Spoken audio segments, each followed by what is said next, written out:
Balancing work and family is one of the most important of all considerations in the way you organize your time and your life. And we start off with this critical principle. Number one is that your happiness should be your chief aim in life.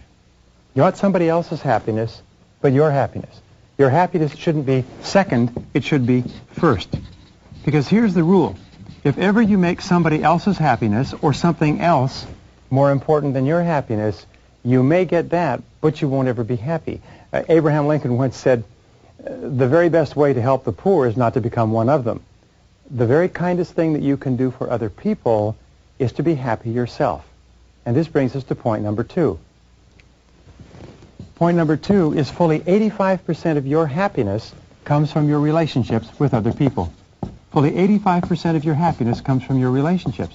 Now what this also means is that fully 85% of all your problems also come from your relationships with other people. And one of the primary reasons why we have problems in our relationships, especially the most important ones, is because we don't spend enough time and we don't spend the right quality and quantity of time with them, which we'll deal with in this session. So here's the starting point. Here's a good question.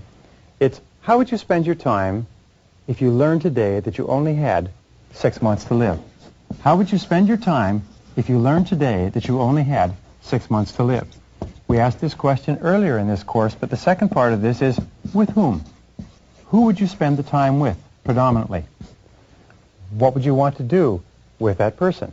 Where would you want to go? How would you want to spend it? What would you want to get accomplished if you learned today that you only had 6 months to live? You see, the answer to this question will bring you face to face with what is really important to you. Sometimes in our sessions we say, imagine that it wasn't 6 months, but it was 6 weeks. Or that it wasn't 6 weeks, but suddenly you learned it was 6 days, and then 6 hours, and then 60 minutes. If you learned this very moment that you only had 60 minutes left in life, what would you do and how would you spend your time? Who would you want to talk to? Who did you think about when you thought about that question? Because that tells you a lot about what's really important to you. And this brings us to number 4, which is one of two of the most famous of Greek sayings. The first one is moderation in all things. Moderation in all things is what the ancient Greeks said, and as a wise old man said, yes, but except for a few glorious exceptions. Moderation in all things means that you need balance between your work and your family life in order to be happy and in order to be successful. How can you tell when you're out of balance?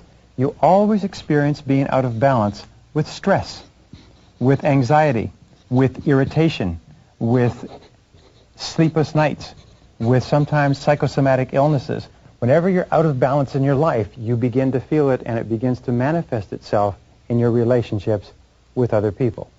So the starting point of getting your life into balance, number 5, is to begin with your values. We talked about this before, but ask again. What are your values, and what is really important to you? What's really important to you? What do you really care about? Because it's only when you absolutely know what's most important to you that you start to feel happy. And here's the rule. Either you run your life by determining what's important to you, organizing the sequence of events, or your life runs you. And many people today are frantic, and they're happy, unhappy, and they're anxious, and they're tense for a very specific reason. And it's because their life is running them, because they have not put their hands onto the steering wheel of their own life, and they're not steering it. An important part of balance is for you to describe what is called the ideal end result, your ideal vision, or what we say, your ideal lifestyle. What is your ideal lifestyle? If you could live any kind of life that you wanted, what would it be? What would it include? What ingredients would make you the most happy? What ingredients would make you the most happy? Answering this question enables you to do what we call gap analysis. Gap analysis is where you look at your life today, and you look at your life as it would be if it were perfect. And you look at the differences between where you are and where you want to be, and you ask yourself, what changes would you have to make to begin to create your ideal life, especially with regard to the most important people in your life? And here's one of the most important points of balance. It's to set peace of mind as your highest goal. Peace of mind is in reality the highest human good. It's the aim of everything we do in life. It's the foundation of all psychology and philosophy and religion and everything else, But you need to set it as your highest goal and then refuse to compromise your peace of mind. And here's the most remarkable discovery. When you set peace of mind, your own personal inner happiness and contentment as your highest goal, you'll probably never make another mistake. You'll receive unerring guidance, always to do the right thing at the right time.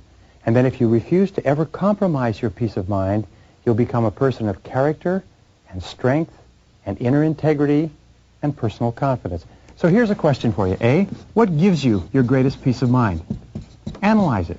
Ask, identify. What gives you the most peace of mind? What makes you feel the very best? What situation? What people? What is going on in the present or what has happened in the past that makes you feel the best? And B, what detracts from your peace of mind? What kind of thoughts? What kind of people? What kind of situations make you the most anxious or the most uneasy or the most tense? And what can you do to start having more of A and less of B? Now, number 8 is remember this, that dissatisfaction and unhappiness always arise when your goals and activities on the one hand and your values on the other hand are not congruent. Goal congruency with your activities or with your values is absolutely essential.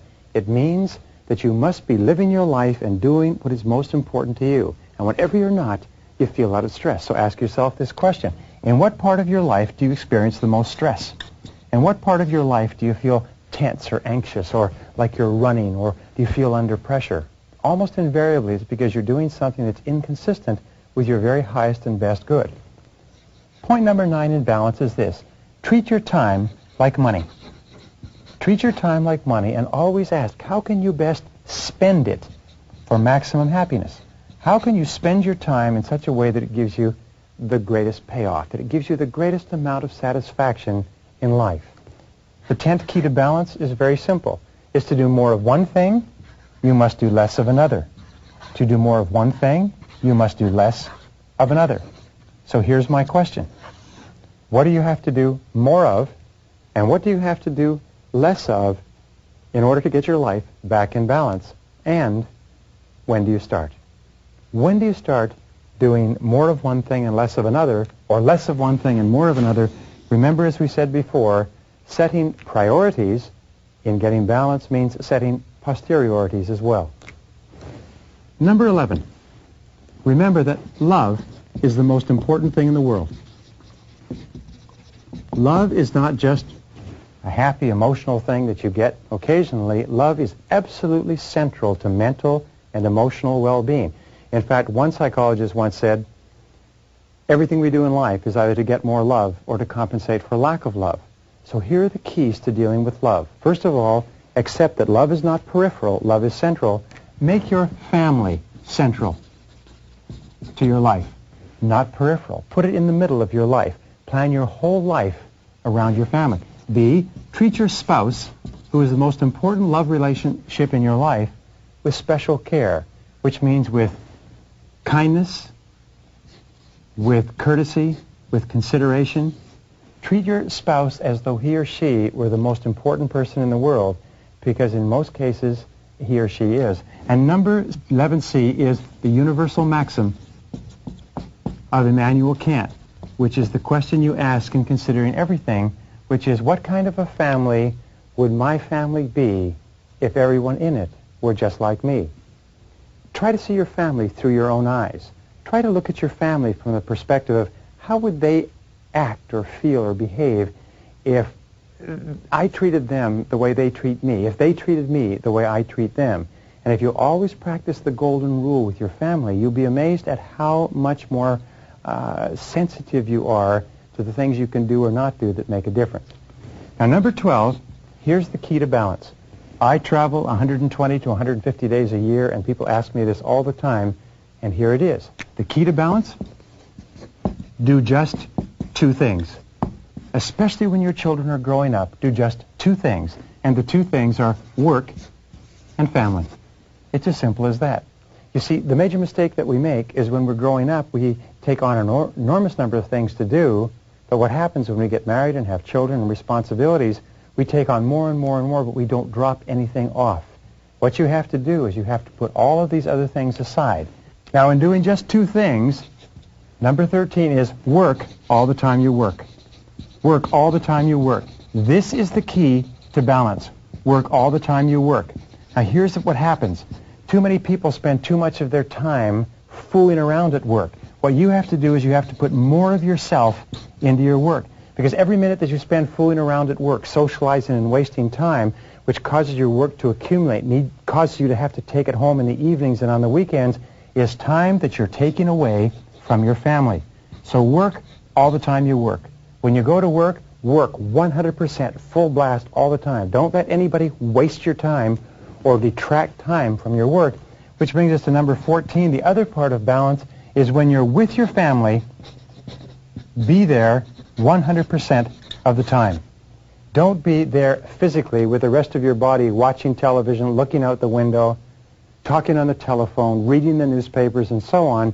When you're with your family, practice focused attention and be there 100% of the time. Be right there, if you like, in their face. You know, it's an interesting statistic, but according to the American PTA Association, the average parent spends less than 30 minutes per week in one-on-one, face-to-face interaction with their child. You wonder why we have problems with some of our children? It's because parents don't spend time with them. Number 15 is cut back on all the things that cut into family time. Cut back on newspapers. Remember, when you read a newspaper, when one of your members of your family is there and wants to communicate with you, what you're saying is the newspaper is more important than you are. Cut back on television. Cut back on radio.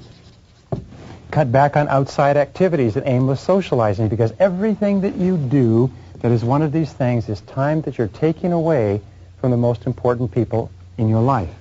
Number 16, spend unbroken chunks of time with the most important people in your life. In order to learn to love someone, in order to get really close to someone, you've got to spend a lot of time with them. You can't do it sporadically. I often recommend that people take car trips where you can sit in the car with a person for an hour or 2 or 3 hours. It's amazing what you learn spending those unbroken chunks of time. Now, here's a rule. Spend 60 minutes every day with your spouse, not talking about work, not talking about money, but talking about family and life and the future. Now, here's the most important rule of all. It's the foundation rule of this whole session. It's the most important thing I've ever learned in balance. It's this. It's quantity of time at home, and it's quality of time at work. It's quantity of time at home, and it's the quality of time you spend at work. And here's the key. Don't mix them up.